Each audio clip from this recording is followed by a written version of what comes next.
later. So let's have a look at a couple more examples. Let's go a bit further. So here's another example. We've got a little small formula there. Hi, my name is Alan and I'm going to replace this fence around the rectangular field. The field is 40 feet by 70 feet and I've got a roll of wire that is 50 metres long. I know a formula to convert between feet and metres.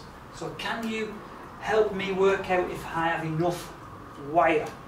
So, what's going on in this question? Yeah, it's become a little bit more complicated. Not much more complicated, but a little bit. We've got a formula there. M equals 3F divided by 10. In the question, we've got a shape mentioned, rectangular, so we need to know what a rectangle is, which we do anyway. We've got a couple of measurements which are in feet, which obviously relates to the F. It doesn't tell you that, but because it begins with an F and that's an F, you kind of link the two together. And he's converting from feet to metres, so the M obviously stands for metres. So the metres of that fence is equal to 3 times whatever the feet is divided by 10. That's how that kind of formula works out. Let's do it on the board. Let me show you how to do this one on the board. So let's first of all write the formula down. Metres is equal to 3F divided 10. Back to the question. A rectangular field. Okay, let's draw a rectangular field. There it is. It's got some measurements.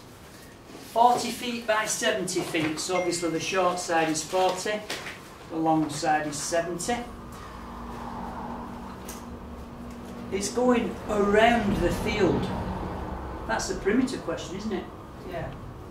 70 plus 40 plus another 70 plus another 40. The fence has got to go all the way around the field. If it doesn't, then the cattle, the sheep, the horses, whatever, will be able to escape.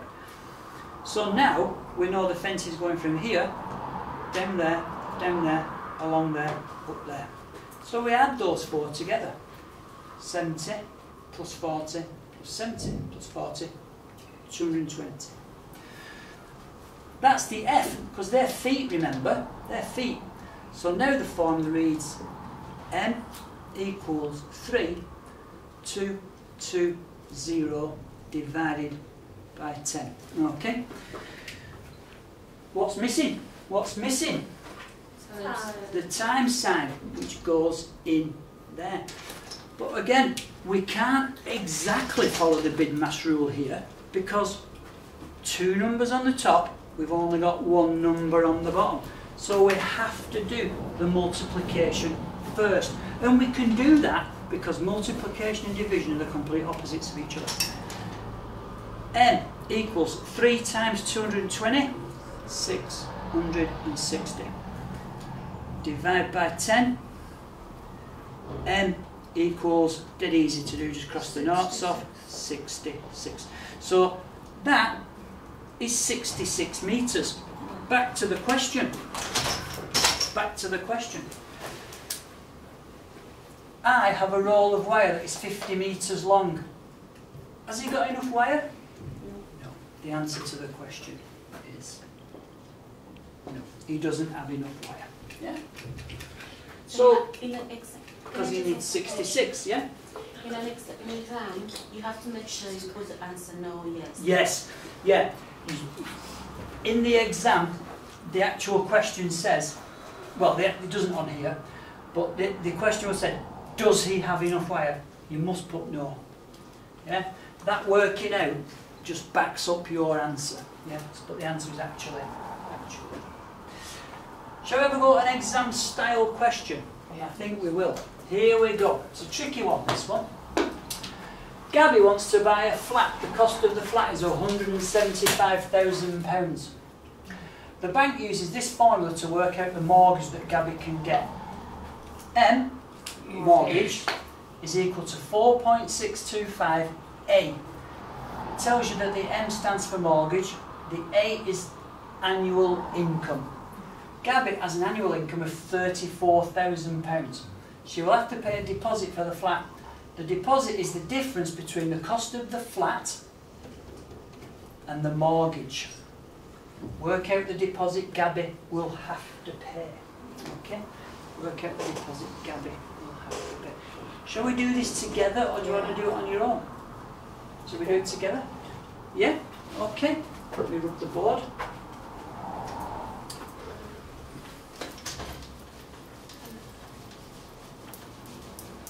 It's a typical question. It's worth about 3 in the exam, 3 marks, that's all. It's not a massive scorer.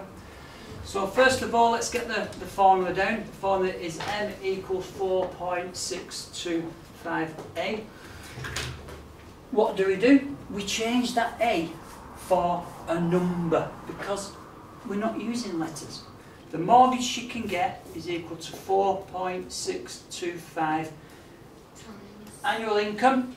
So yeah, in that gap, the times sign, £34,000, which is her annual income. So there's your sum. The mortgage that the bank will give her is that. Yeah. So the mortgage is equal to whatever that works out on the calculator. Is it 157? 7,250.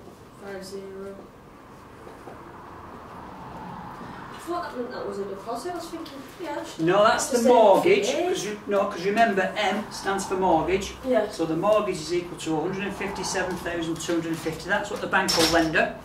Now we come to this question here.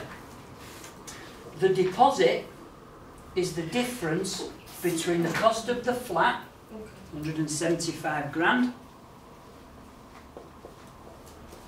and the mortgage. That's a subtraction. To find the difference, we do a subtraction. And that will then tell us the deposit. So it's in kind of 2 steps, that question. It's first of all... Can I say? Yeah. 70,750. Yeah. £70,750. Yes. Is that the deposit she's got to pay? 17,750. Is that what we said? 17,000. Yeah. £17,750. There it is. Yeah. So it was in 2 steps. Yeah, the first bit there was the formula bit. Just that little bit was the formula bit. But this second bit here is the actual, what's the question actually asking you to work out the deposit that Gabby will have to pay. Okay? Let's practice another one of these. This next one's quite a popular one actually. I've seen it in about 4 different exam papers. how many marks are these kind of questions? Only about 3. Ooh. Only about 3. They're never massive scorers, to be perfectly honest. So here's another one. I'm just going to rewrite this bit of this formula for you in a second. So this is Sally Cloudburst. She's reading the weather. She's told us that it's going to be 15 degrees centigrade. She also tells us that to work out the temperature in Fahrenheit, you'll need to use the following formula, which is this here. F obviously stands for Fahrenheit, equals 9/5 C plus 32. There's your formula, okay? There's your formula. So what is the temperature going to be in Fahrenheit? See if you can work that one out. See if you can work that one out. Yeah? 9/5 C plus 32. Okay? See if you can work that one out. Write it out. Change the letters for numbers. Put the times sign in. Follow the BIDMAS rule.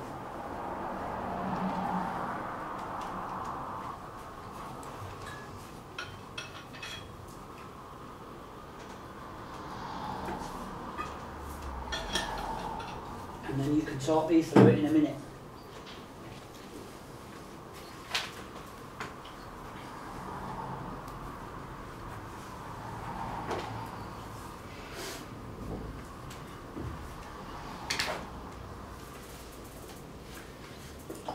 So I can talk you through it in a second. We all got an answer? What's an answer? Answer there, I can see it, yeah. Right, talk me through it. So I'm doing it step by step. So what's the first thing I'm going to do? Write it out. Write it out without that C. Mm-hmm. Yeah? And what's in place of the C? 15.